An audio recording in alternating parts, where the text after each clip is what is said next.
의학에서 독약으로 이어서 옵니다. 약품의 용도를 확정하라. 미승인 약품의 처방은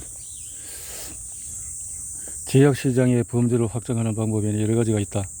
제약회사는 자사 제품이 소비자에게 리스크를 줄 수 있다는 것을 알면서도 고객이 그 약품에 의존하는 중독성을 대수롭지 않게 여기는 것이다. 오히려 약품에 의존하기를 바라며 극단적인 작전을 실행한다. 가장 잘 알려진 방법으로 정부가 시장 출시를 승인하지 않더라도 의사가 괜찮다고 판단하면 이미 처방전을 쓸 수 있도록 유도하고 있다. 그 방법은 사실 매우 간단하다. 연구소에서 합성한 분자들로 X나 Y 또는 Z의 효능이 있는 것으로 판명한 데다가 정부 승인까지 완벽하게 받은 약품과 비슷한 유사 제품을 만든다. 그 효능이 무엇이든지 상관이 없다. 그런 다음에 완성된 물질의 반응을 임상실험을 통해서 결과물로 내보인다. 그렇게 함으로써 그 결과가 단순히 플라시보보다도 월등히 낫다는 것을 증명을 한다. 이제는 정부의 정식 승인을 받을 차례가 된다. 이렇게 되는 거죠. 그래서 플라시보보다는 낫다면은 약으로서의 효과를 볼 수 있지 않겠냐, 그런 거죠. 신약이 U, V 또는 W와 같은 효과를 일으키긴 한데 효과적임을 검증해 달라고 부탁해서 이를 담당하는 기관의 승인 허가를 받아내면은 모든 절차가 끝난다. 이때 전문가에게 통할 수 있는 괜찮은 화법이 몇 가지가 있다. 연구 결과 시중에 판매되고 있는 브레마인을 대체한 신종 호르몬제를 만들었으며 최근 실험 결과에 따르면 이 약이 알츠하이머와 결장암에 효과가 있다고 하더라. 아니면 이번에 저희 회사가 만든 악타젤이 발육 보존의 근육 경련과 다발성 경화증, 신증후군 그리고 류마점 치료에 효과적이라는 것을 알고 계셨나요? 경구 피임약 디안35가 여름 치료에 좋대요. 뭐 등등. 그렇게 할 수 있다는 거죠. 등등으로 표시해서. 아이고 시원하구나. 응? 자, 이렇게 물도 마시고. 시원해. 자, 이렇게. 그렇게 해서 만병통치약을 들고 동기번쩍 서해번쩍 하는 영업사원들이다. 그러니까 모든 병을 고쳐준다는 호언장담은 양리학의 역사만큼이나 오래되었다. 거의 2000년 동안에 드리아카, 아편을 함유한 해독제, 다양한 효과를 기대할 수 있는 치료약으로 명성이 높았다. 미국 서부 마을을 이동하면서 환자를 돌보는 의사들은 순진한 카우보이들에게 스네이크 오일, 말 그대로 뱀기름을 팔았다. 이 오일로 모든 병을 고칠 수 있다고 선전한 것이다. 만병통치다 라고 해서 선전했다는 거죠. 당시에 비인에서 청년 의사로 활동한 지그문트 프로이트 역시 코카인을 치료제의 일종으로 적극 예찬한 이들 중에 한 명이다. 또 독일의 바이엘 헤로인이라는 이름의 약을 제조해서 수면제와 진통제, 기침과 폐와 관련된 질환, 결핵을 치료하는 연금 같은 약품을 사람들에게 선보였다. 이런 식으로 지나치게 효능을 과장하고 소비자에게 일어날 수 있는 위험 요소를 최소화한 광고 방식 때문에 결국 20세기는 의사의 처방전을 받아야만 판매 가능한 약품들이 생겼다. 가장 먼저 미국에서 시작돼서 다른 나라로 확산된 이 시스템의 첫 타깃이 된 것은 아편과 코카인 물질이었다. 그 전까지만 해도 약국에서 또는 전단지를 통해서 구입할 수 있었으나 이후에 엄격히 판매가 제한된 것이다. 그래서 마약이니까요. 의사의 처방전 없이는 어렵다.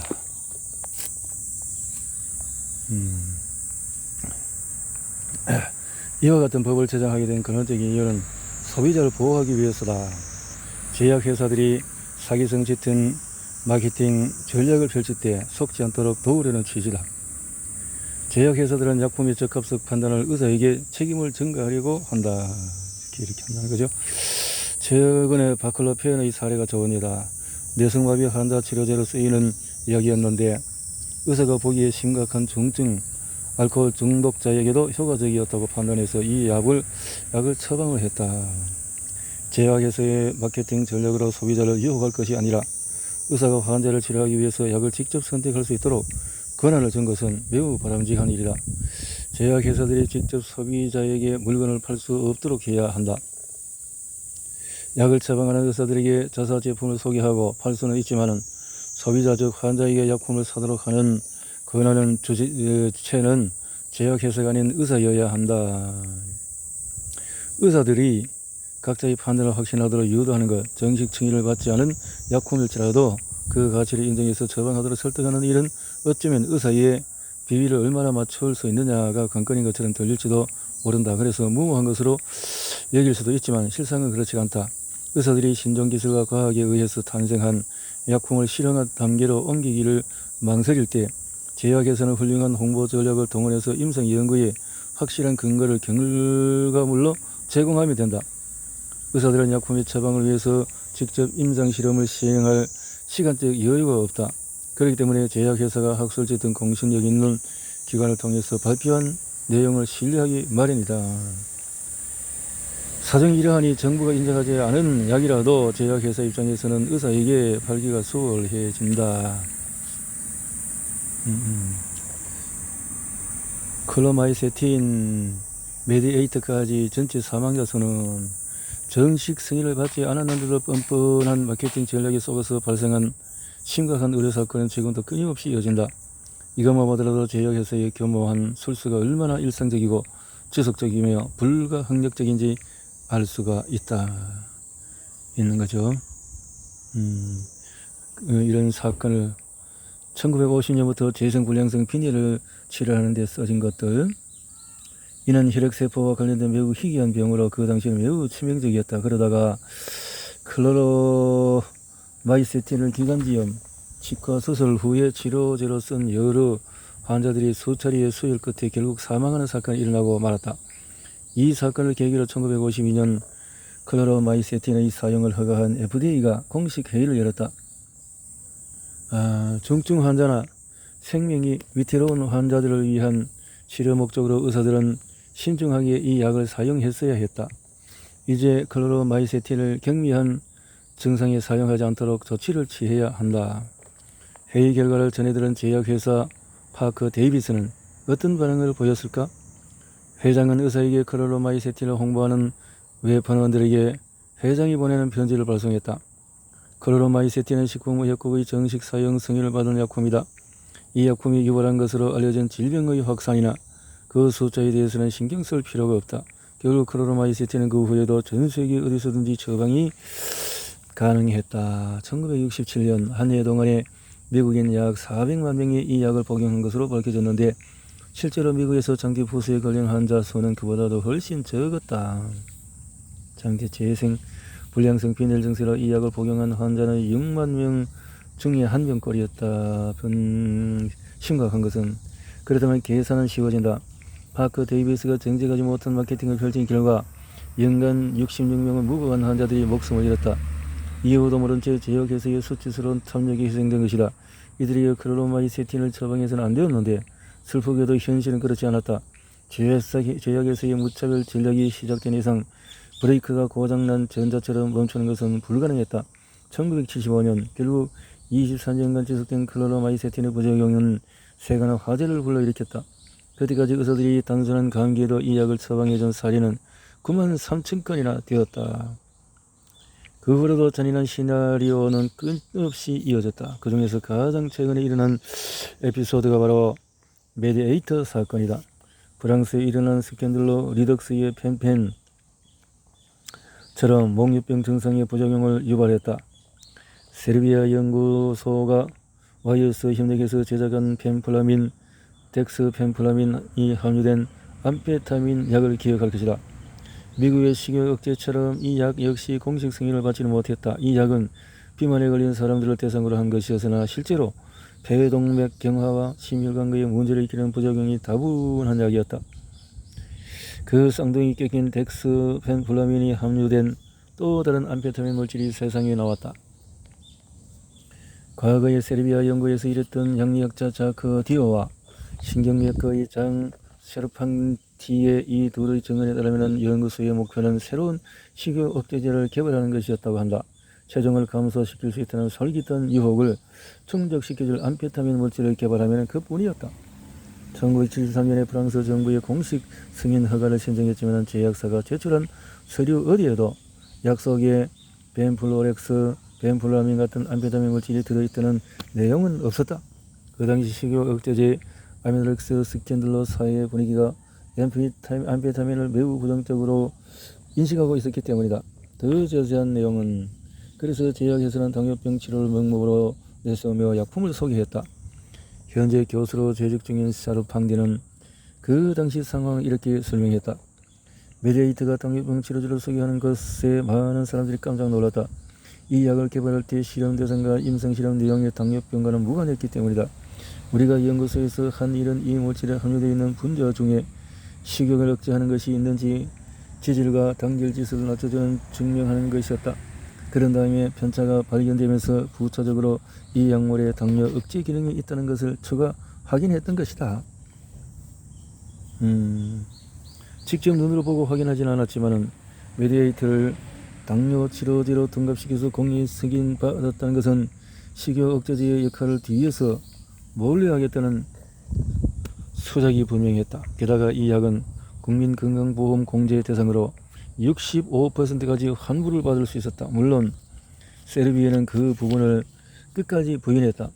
연구소가 추진했던 과제는 결코 다른 목적에 있지 않았다면서 메디에이트의 개발 목적에는 여러 의혹의 여지가 전혀 없다고 일축했다. 그러면서 신진대사의 원활한 활동을 촉진시켜서 몸무게가 줄어들 수도 있다는 내용을 덧붙였다. 1980년대 초에는 세르비아가 의사들에게 배포한 메디데이터 관련 정보지 주의사항 첫 번째에는 볼이 통통한 미소 짓는 남자의 사진이 삽입되어 있었다. 그는 40, 50대이며 겉으로는 건강해 보이지만 밝고 즐거워 보이는 모습 뒤로는 과체중과 비정상적인 여러 증상을 호소하고 있다. 특히나 혈관계 질환이 그를 힘들게 하고 있다고 적혀 있었다. 그런 그에게 구세주처럼 메디에이터가 나타난 것이다. 이 약으로 말할 것 같으면 치질과 당질, 퓨린의 물질 대사를 원활하게 해준다는 거죠. 이렇게 이 약은 거의 35년 동안 시중에 판매되었다. 프랑스인 500만 명이 메디에이터를 처방받았으며 그 중에 70%는 식욕 억제제의 용도로 구입했다. 세르비아 연구소는 혈관계 질환을 치료하기 위해서 과체중에 대한 다각도의 접근이 필요했다고 변명했다.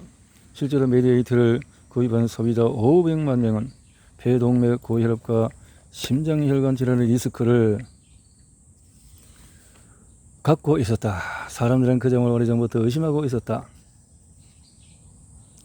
메디에이터는 암페타민의 일종으로 사실 슬픈 기억으로 남아있는 아미노렉스 역시 암페타민에 속한다. 사람들의 의심이 확신으로 옮길 즈음에 미국에서 펜펜이 충격적인 스캔들을 일으켰다. 세르비아 연구소가 만든 펜플라민과 덱스펜플라민의 합성물질 펜펜이 큰 부작용을 낳았기 때문이다. 놀랍게도 프랑스의 전문가 중에서 단 한 사람도 이 요사점을 지적한 자가 없었다. 이렇게 해서 프랑스뿐만 아니라 스페인, 이탈리아도 상황은 비슷했다. 결국 2010년 호흡기 전문의 이렌 프레숑이 주관한 메디에이터 얼마나 많은 목숨을 앗아갔나가 놀라운 변화를 가져왔다. 그 책을 읽은 기자 안느 크리뇽이 드디어 진실을 파헤친 글을 게재했다. 체중을 줄이고 싶어하는 사람들이 쉽게 처방받은 이른바 당뇨병 치료제로 알려진 이 약은 사실 펜플라민, 덱스플라민과 동급으로 인간에게 치명적인 역효과를 가져온다는 사실을 폭로한 것이다. 참 별볼일 없는 삼류기사. 자, 다음은 2011년 3월 7일 프랑스 상원회가 마련한 메디에이트에 대한 진상규명의 모임에서 쿤슈네 박사가 참석해서 의원권하는 일부를 발췌한 것이다. 프랑스와 상원은 이렇게 해서 요약물이 실린 면은 없더군요. 세르비아 연구소가 브라숑과 저서에 어떤 입장을 보였는지 AP통신이 보도한 내용을 들었습니다. 네, 궁금한 게 단순한 기억의 망각인가요? 아니면 일부러 그러는 건가요? 쿤슈네 박사, 일부러 그런 건 아닙니다. 저희 입장에서는 잠시 보류한 것뿐이죠. 급하게 서두를 필요가 없으니까요. 우리는 의사입니다. 객관적인 방법론적인 방식을 우선순위로 삼지요. 우리는 쓸데없는 상륙기사는 쓰지 않아요. 우리는 메디에이터가 원인이 되어서 폐동맥 경화증으로 사망한 1,300에서 2,000명의 환자들을 조사했으며 아직 중증은 아니지만 심혈관계 질환으로 현재 고통받고 있는 10만 명의 환자를 조사한 결과를 철저히 분석해서 기사로 옮겼다. 이렇게 문제가 있는 것들을 빅파마의 법정소송 사례들, 메디에이터를 둘러싼 스캔들을 계기로 프랑스의 대적은 제약회사 연구소를 향해서 거친 비난을 쏟아냈다. 의사는 물론 정부 위생당국까지 멋대로 조정하며 대정을 조롱한 파렴치한 행위가 괘씸했던 것이다. 그러나 세르비아만 그런 것이 아니라 공식 승인을 받지 않은 약을 파는 제약회사 연구소는 전 세계 도처에 존재한다. 일상화된 비즈니스. 과거 일어난 사건을 요약하면 다음과 같다. 2004년 5월 어느 램버트는 간질치료제 뉴로틴의 심각한 부작용 문제로 벌금 4억 3천만 원 달러를 물었다. 두통, 알코올, 이렇게 조울증. 문제는 간질치료제는 뉴로틴을 그런 목적으로 사용하면 여러 문제가 따른다는 점이다. 부작용의 예도 다양해서 신장기능 약화, 체중 증가, 당뇨, 정신착란, 기억력 감퇴, 환각현상, 극심한 피로, 현기증 등이 있다. 2004년 8월 GSK는 항우울제 팍실의 잘못된 마케팅으로 뉴욕 법원에 벌금 250만 달러를 물었다. 이 약을 어린이와 청소년에게까지 복용시킨 결과 10대 자살 시도가 급증했고 2005년 12월에 릴리는 골다공증 치료제로 출시한 에비스타가 정식 승인을 받지 않은 상태에서 유방암을 예방해주는 치료제의 홍보로 혐의를 인정받아 3,600만 달러의 벌금을 물었다. 2007년 5월 퍼두 파머는 진통제 옥시콘틴의 표시기재 오류로 6억 3,400만 달러의 벌금을 물었다. 2007년 7월 제즈 파마슈티컬스는 발작성 수면을 치료하기 위해서 생산한 자이레물, 피곤, 불면증, 만성 통증, 체중 감소. 이렇게 2007년 9월에 브리스톨 바이오스킨 정신분열과 조울제 치료제로 이런 것을 선보였다. 벌금 내고 계속 그렇게. 2009년 9월에 화이자 역시 비정형화된 항정신질환제 지오폰을 불법 판매했다. 2010년 4월에 아스트라제네카도 마찬가지로 항정신질환제 세로겔 정식 승인 없이 무단으로 판매해서 5억 2천만 달러를 벌금으로 냈다. 2010년 9월에 엘레가는 주름을 없애는 보톡스를 불법으로 해서 6억 달러를 냈다. 2010년 9월 포레스트 연구소는 항우울제 셀렉사와 렉사프로를 유아에게 처방한 죄로 3억 1,300만 달러를 냈다. 2010년 9월에 워너 램버트 그랬던 것처럼 노바티스 역시 간질치료제인 트릴렙타를 모든 고통을 완화시키는 진통제 정신병 치료제로 사용한 혐의로 4억 2,250만 달러를 물었다. 2012년 1월과 4월에 존슨앤존슨은 향절신제 레스페다를 승인받지 않은 상태에서 마케팅했다.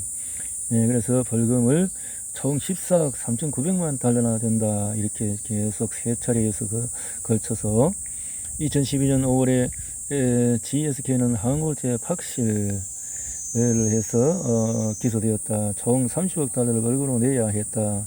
2012년 5월에 에버트 연구소는 불법으로 간질 치료제를 판매한 혐의를 인정받아서 네 번째 제약사다. 그런 내용.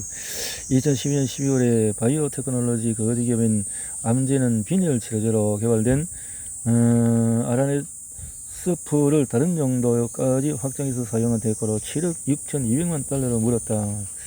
제약회사들의 범법 행위를 벌금을 낸 사례는 그 외에도 계속이 되었다. 벌금이 아무리 비싸도 정신식 승인을 받지 않은 약을 판매해서 얻은 총 수익과 비교하면 미미한 수준에 불과하다.